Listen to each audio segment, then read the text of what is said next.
पर ईमान लाए।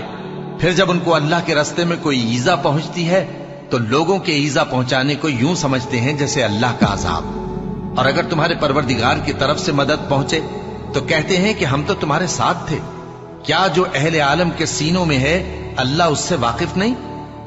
और अल्लाह उनको जरूर मालूम करेगा जो सच्चे मोमिन हैं, और वो मुनाफिकों को भी मालूम करके रहेगा। और जो काफिर हैं वो मोमिनों से कहते हैं कि हमारे तरीके पर चलो और हम तुम्हारे गुनाह उठा लेंगे, हालांकि वो उनके गुनाहों का कुछ भी बोझ उठाने वाले नहीं।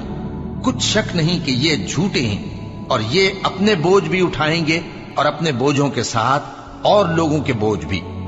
और जो झूठ ये लोग घड़ते रहे, क़यामत के दिन उनकी इनसे जरूर पुरसिश होगी।